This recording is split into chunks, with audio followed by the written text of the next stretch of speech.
Okay, so again, thank you everyone for joining us for the Pewter River Fest. Today is our third day of our 4-month-long festival this year.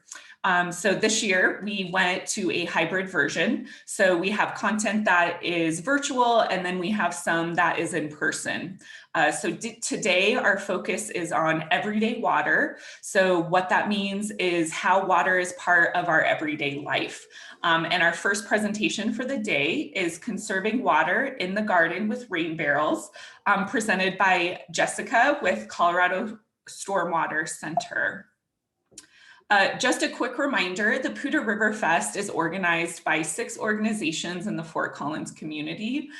These are the folks that are behind everything that we do for the festival. And the Pewter River Fest is all about the community and all about education, but we are also about restoration. So proceeds from the Pewter River Fest go to support restoration projects on the Cache La Pewter River. So if you're interested in participating and donating, you can visit pewterriverfest.org. Our final event for this year is Saturday, August 21st at New Belgium Brewery, and we will be announcing opportunities for the community to participate in our big restoration project that we will be able to support through funds raised from 2020 and 2021. So I'm going to stop sharing my screen. I'm going to pass it over to Jessica, and we are going to get a great presentation. Thank you so much, Laura. I'm excited to have you all here with me today. Thank you for your interest in rain barrels. So let's get started. I'd like to start with telling you a little bit more about the Colorado Stormwater Center, in case it's your first time doing a presentation with us. We do trainings like this one in the community. We also have specific trainings focused more on stormwater for resource or professional stormwater managers. But we have a lot of resources and research available to you on our website. All of the blue lettering in this presentation today, you will receive this PowerPoint as well, and those are all links. So if you're interested in learning more, you can click on those links and go directly to that website. I do want to invite you all to attend our 2021 Colorado Stormwater Symposium that we're hosting on August 26th. It is $25, and the link to view more information and the agenda is there for you. We also have a monthly newsletter, and that link is there below as well if you'd like to stay up to date on any upcoming events that we have.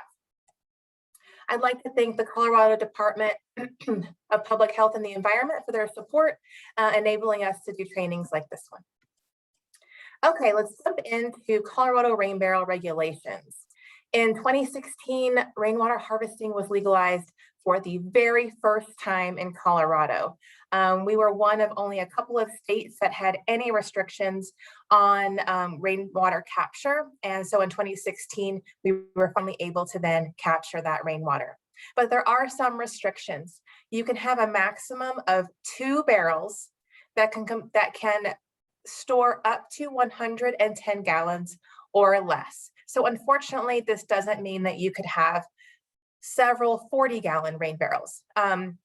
So because of that 2-barrel restriction and that 110 gallons, what we recommend buying is 2 55-gallon rain barrels so that you can maximize that amount you can capture. You can only use it for outdoor purposes. And so this could be your lawn, it could be your food garden, it could be your annual beds or your native plant gardens, but you cannot use it inside. The container has to have a sealable lid, and this is to prevent mosquito breeding. We don't want large water containers right next to our house that are open, and then we can have lots of mosquitoes around our house. You cannot drink or cook with water from a rain barrel. It has not been treated, and so you cannot give this to your pets or livestock either. Some people ask me, okay, well, shouldn't you be doing rainwater harvesting in places that get a lot of rain? Well, you can do it there as well, but Colorado actually has about 16 inches of rain per year in the Fort Collins area.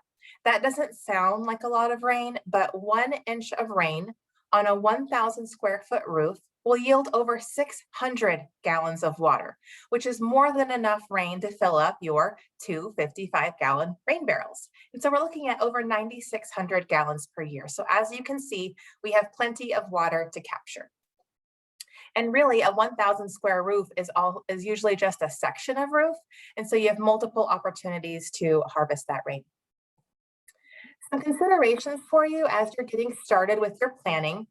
Rain barrels do come in all different sizes. Even though I recommended that 55-gallon rain barrel, it's not really a standard size per se.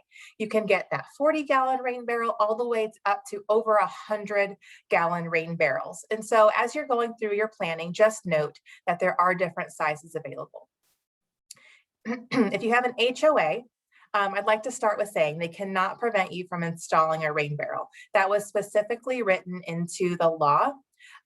But they can have restrictions. So they could have aesthetic requirements. They could require it to be the same color as your house or behind a fence. You know, maybe it can't be in the front yard. Maybe it has to be in your backyard. So definitely check with them before you purchase your rain barrel and definitely before you install it. Winterization is needed, just like your sprinkler system. What I normally say is whenever you're going through and doing winterization of your sprinkler system, go ahead and winterize your rain barrel as well, and I'll go through those steps. And then the spigot placement. Spigots are where your water comes out of your rain barrel, and then the overflow, what happens when your rain barrel fills up with water, where will that extra water go? Okay, where to buy them? If you are in Fort Collins, Colorado Raincatcher is local.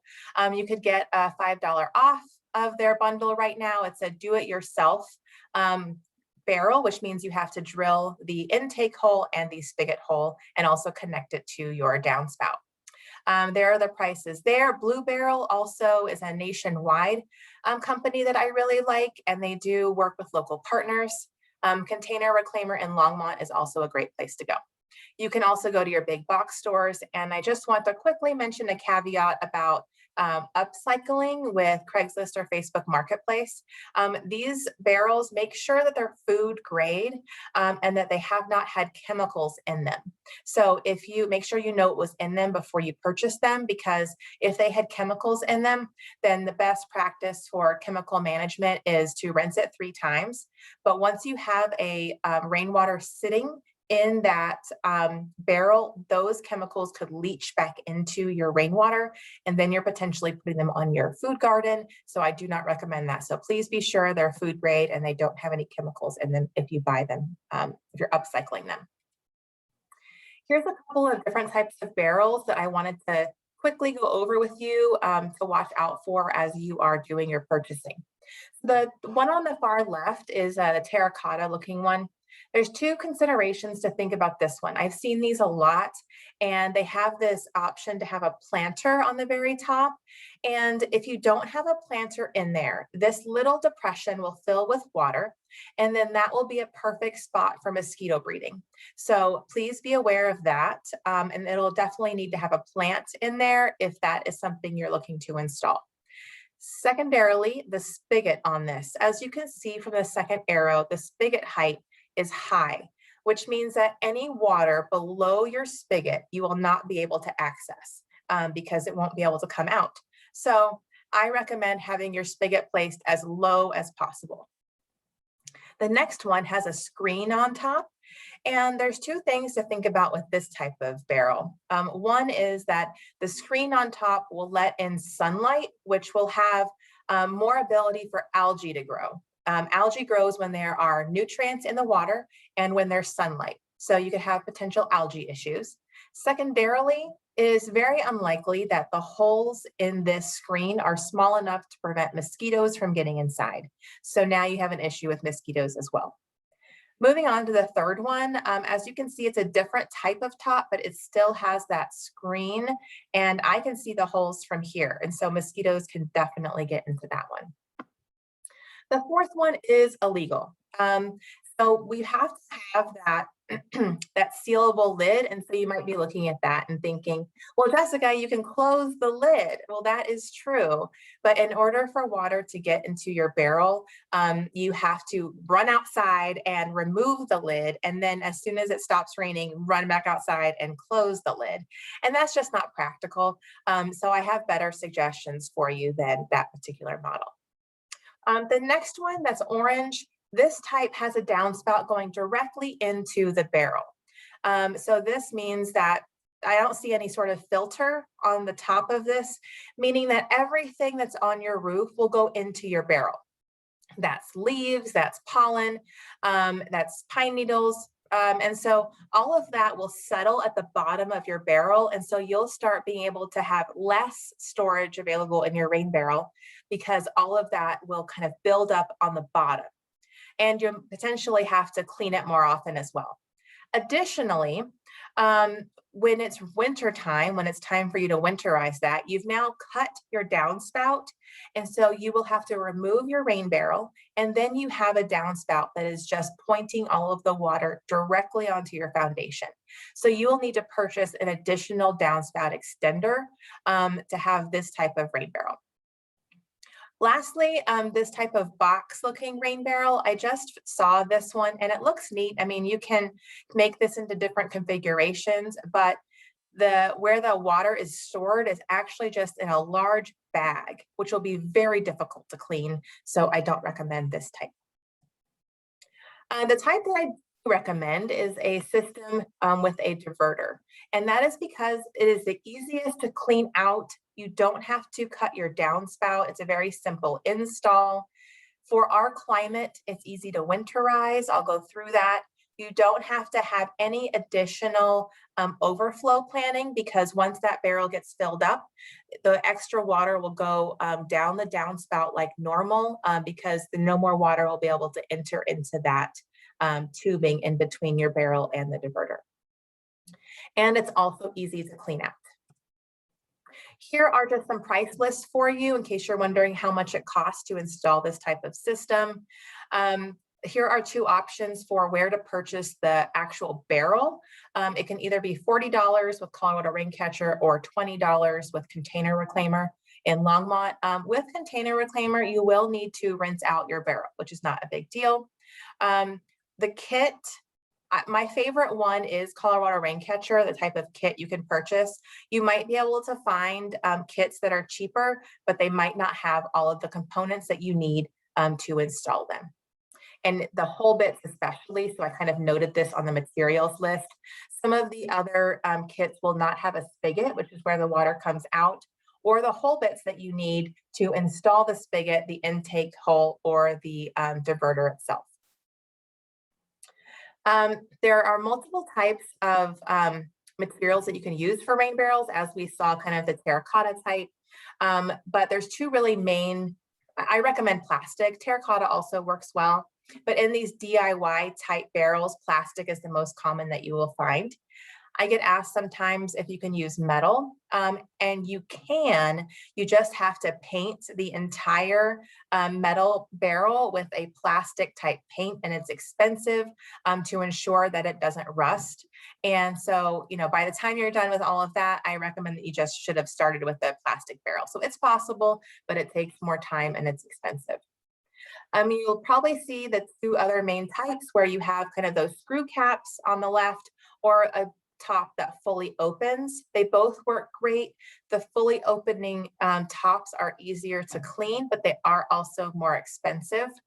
And then upcycled barrels, as I've always also mentioned, may need additional cleaning. Here's some pros and cons to this type of diverter. As I've kind of already said, the cons that I will mention are when you install the diverter, it goes inside your downspout, and so you're not able to see any clogs. It also has a hole in the center of it to let debris through. So if you have, those leaves or pine needles, they can go through the center of that diverter. So the water that comes into your barrel tends to be cleaner. But there is still that potential for clogging, but all you need to do to resolve the clog is unscrew these two screws, take out the diverter, clean out the clog, and put it back in. So it is easy to fix. Okay, let's start with how to install your rain barrel. The first thing that you want to do is to walk around your home and find all of your downspout locations. As you can see from this picture, the downspouts are connected to actually go to one side of the house where all of the water is going from the front of the entire roof line. So this is a perfect place for 2 rain barrels because that would have a lot of water going to that particular section. And I would also guarantee that they probably are having some standing water issues there. So as you're going around, also think about, maybe are there some problem areas? Could you put a rain barrel here and resolve some of your standing water issues? Additionally, when you're choosing a location, so you have all of those downspouts as potential rain barrel locations. Think about where are you going to use the water, the ease of making a level base in that area, and then how large is the area that will collect the water going to that downspout or the catchment area. If you're looking at your house, if you're trying to determine, okay, well, how do I know which roof is the largest catchment area, which has the most size, which has the largest size of area going to this particular downspout? So one way you can do that is to Google your address, and then you click satellite view, and then you zoom into your house. And then once you know where your downspout locations are, you can just do a visual inspection and say, okay, well, it's obvious that, for example, number 2 has a larger roof line than number 1 on this screen. You don't have to just use the roofs on your house. You could use other roofs as well. You can install gutters on other outbuildings that you potentially have. At my house, I used our loafing shed. I added gutters to it because that downspout was uphill of my garden. When you're creating a base, there's a couple of reasons that you want to create a base. One is if you look at the left-hand photo there, it's very difficult to be able to access that downspout if it's not elevated. So you want to be able to put a watering can or hook up a hose to your spigot. And if you don't elevate it, it'll be very difficult to do that. Additionally, when you have rainwater, it does not have water pressure. So if you're used to just turning on your spigot at your house, there's always water pressure, but that's not the case with rainwater. So when you elevate rainwater, then you create more of that water pressure. When the rain barrel is full, it will have more pressure than if it is almost empty. You want to select a flat location within 3 feet of a downspout. And that is because the tubing that you receive is going to be 3 feet long. You can either purchase a commercially available rain barrel stand, or you can build one. My actual favorite material to use is cinder blocks because they're readily available, they're cheap to find, they're cheap to purchase, and they, if you use 6, they will fit a 55-gallon rain barrel very well. The base has to be level. It's extremely important because they weigh nearly 500 pounds when they're full, so be sure that you're supervising children around them. Next is to drill a spigot hole in your barrel. When you sit on the barrel, it gives you greater control. This was me drilling my very first spigot hole in a rain barrel, and I was nervous about it. So if I can do it, you can do it. You measure 3 inches up from the bottom of the barrel, make a mark, and then carefully drill the spigot hole using the smallest hole saw. What I'll be going through here, these steps, are using the Colorado Raincatcher kit. And if you decide to use a different kit, just be sure to follow those instructions. Next, you want to insert your gasket that looks like a raindrop. You want to insert this one as soon as you're done drilling because the plastic will still be a little bit soft, and so it'll be easier to install. If you're still having some problems getting that one in, you can use soap just around the outside of the gasket to make it easier to insert. It is just a little bit difficult to get in there at times. After you insert the fitting or the gasket, then screw on your spigot by hand. The spigot, my favorite type of spigot, looks like this. It's actually plastic. There are 2 different types, metal or plastic. but this is called a full port hose bib. And that is because it has a larger opening on the inside, allowing water to come through more quickly. Final note here, make sure that the spigot is closed after installation. And you're probably thinking, well, that's really obvious. Like, why do you need to say that? Well, when I installed mine, I was in a hurry because it was going to rain. And so I took this picture thinking I'll make sure to tell my class, to close their spigot. And then I left mine open. And so all of my water drained out after that rainstorm, and I was very frustrated. So wanted to make that special note to keep it closed. If it looks like it's closed for the full port hose bib that I mentioned, and if it's in line, then it's open. The intake hole or the fill hole, you need to consider your location before drilling it, because you want to make sure that that hole is on the same side as your downspout. And the reason for that is because, again, you only have 3 feet of that tubing to connect your downspout to your rain barrel, so it needs to be as close as possible. Additionally, the longer you get, the closer you get to that 3 feet mark, this piping will sag. And so water will not go uphill. And so you need to have this as straight as possible. And to do that, keeping your barrel as close to your downspout as possible will help make that easier. Do the same thing, measure 3 inches down from the top of the barrel, assemble the medium hole saw kit, drill your fill hole, and then insert the medium rubber fitting. This one is easier to get in, but you can also use a little bit of soap around the outside to make it easier. And then you connect the tubing that you have. Next, you have the diverter installation. So you want to place your spigot or your barrel on the stand that you've created with the spigot facing out. And the spigot, again, is where the water will come out. You want to measure your downspout. You always need to drill on the 3-inch side. Your downspout could either be a 2x3 or a 3x4. The 3x4 is usually on commercial downspouts. And so typically residential downspouts will be 2x3, but I actually have a 3x4 on my house. So just measure before you drill. And then use a level. You have your hose already connected to your barrel, and then place your hose on the downspout to determine where you should place that diverter. Then use a level. The fill tube must be level with the intake hole on your barrel to allow extra water to flow back out the downspout once it is full. If you have your diverter installed too high, if you have your diverter installed up here and your fill hole is here, then water will go into your barrel and fill it up. But once that water is full, or once that barrel is full, the water will not be able to go uphill. And so water will come out the top of your barrel and go right next to your house foundation, which you don't want.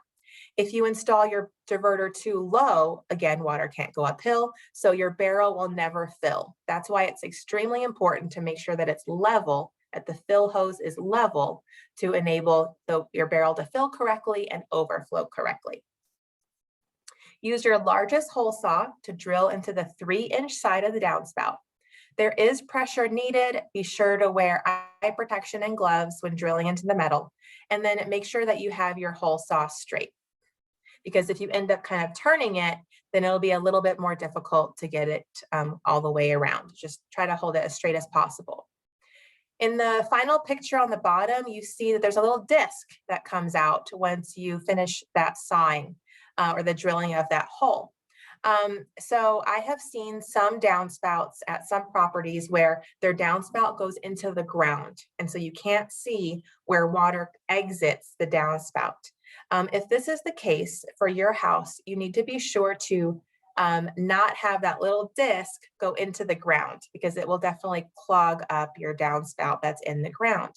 If you can see the end of your downspout, then it's not a problem. If that little disc falls down, you can retrieve it. But just a note in case your downspout goes into the ground, to be careful of that. When you're inserting the diverter, it looks like this. Hold it with as pictured here, with the arrow, the cup facing up. and squeeze the sides of the diverter to insert it into the hole you've made into your downspout. If it is hard to get into, again, a little bit of soap makes it easier.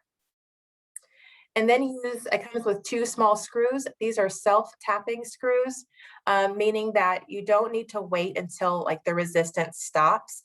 All you need to do is screw it into the downspout until you see the metal kind of pop up to your diverter, and that's how you know that it's connected properly. When you're inserting the diverter, make sure that it's completely flush with no gaps and inserted all the way into the downspout. You'll think that it's inserted all the way, but there's a little bit of a lip on the diverter, and so you have to give it one more push, and you listen for kind of that pop to know that it's all the way in there. And then you connect the tubing from your barrel into your diverter.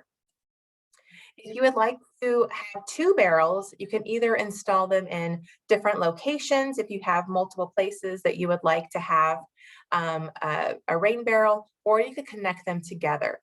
Colorado Raincatcher does have has connector kits. And if you want to make it together, there is an adjustment that you need to do.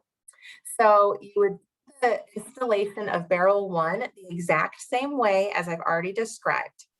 The difference is that you would need to have an additional hole on the side where the arrow is for your first barrel to connect it to barrel 2.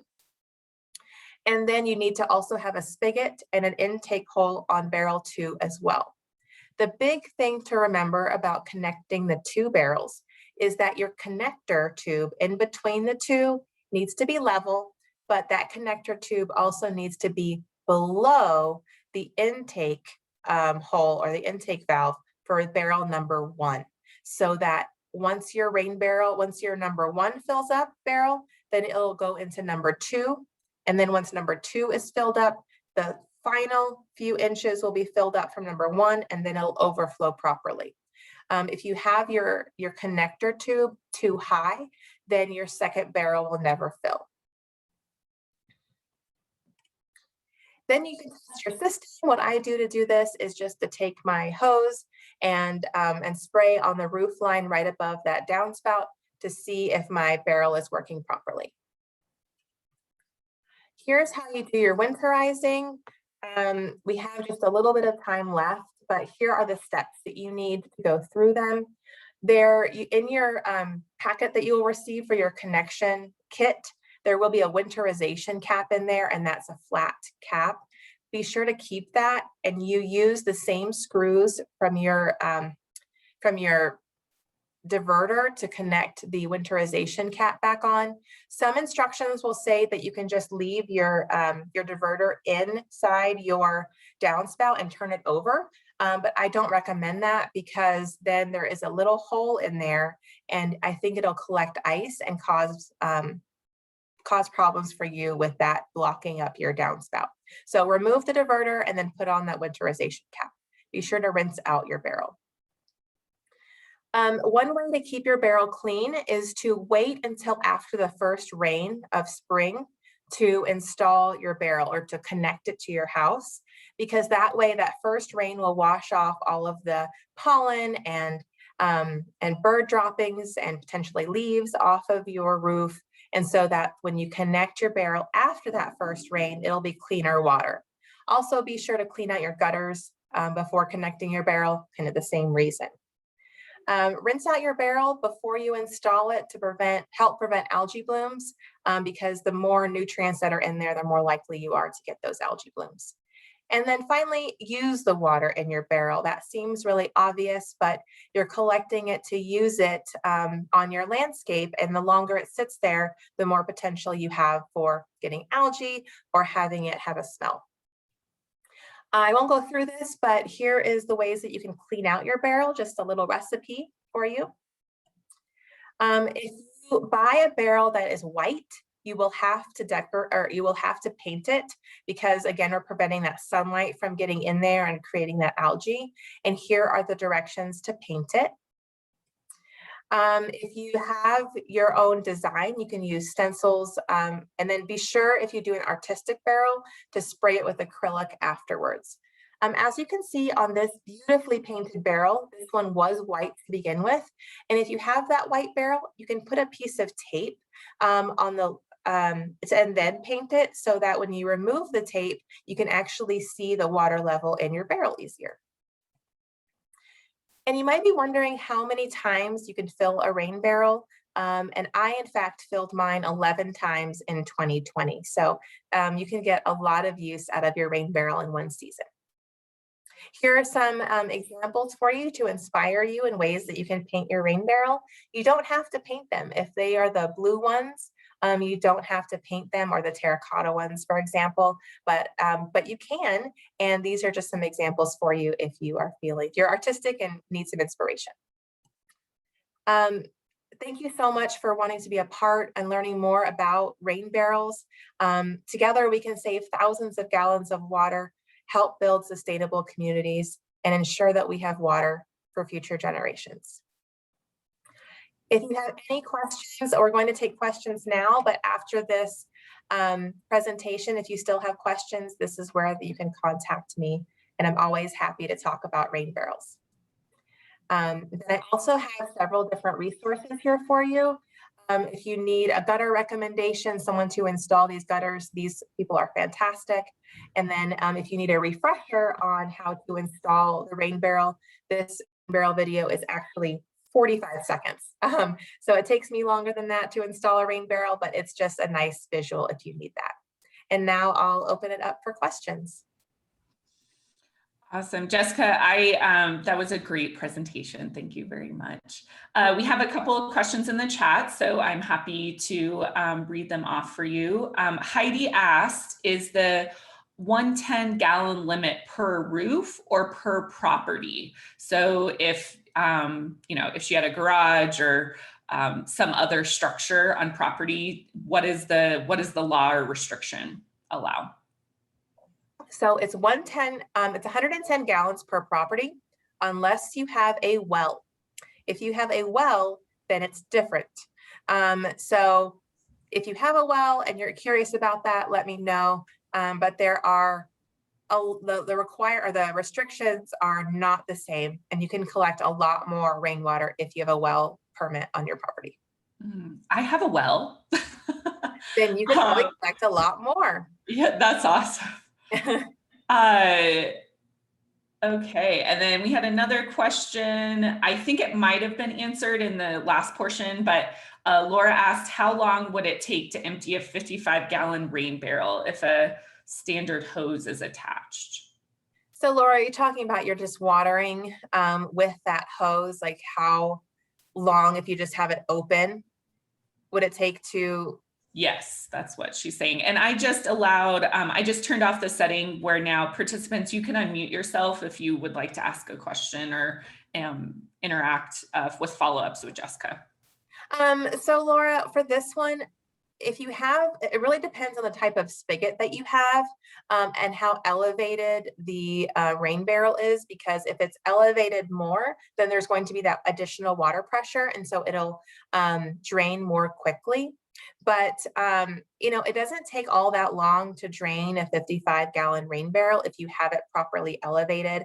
As you get, farther down and more of that water kind of is being dispersed onto your landscape, then you have, it takes a little bit longer because there's less water pressure, but it doesn't take that long. And I've actually been amazed when I had my rain barrel set up above my garden, and then I took a very long hose to my garden, and water pressure is amazing. I mean, it really is. I turn on the rain barrel and it goes onto my garden. So as long as it's at the proper height, it works really, really well.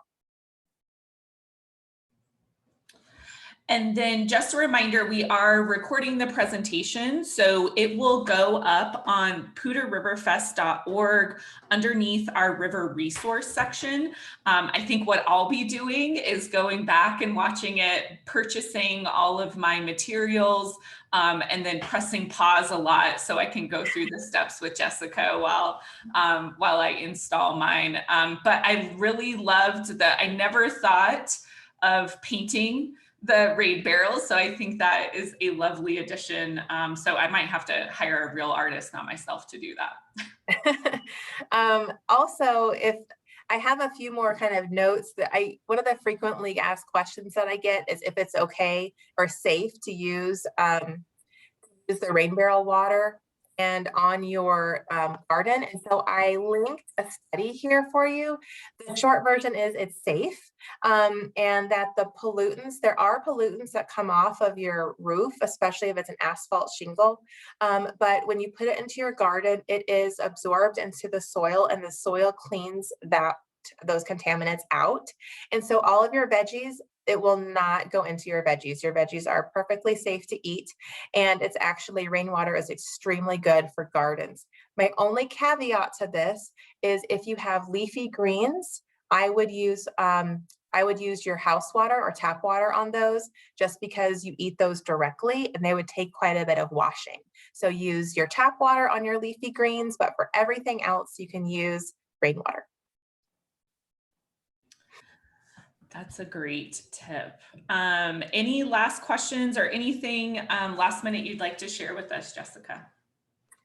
Then I get the mosquito question a lot too. And so I just put a link here at the bottom for this mosquito dunk, and it looks like a little flat donut that you can just put in your rain barrel, and it's harmless to pollinators, it's safe on plants, and it's really just you're putting in something that will eat the mosquito eggs essentially.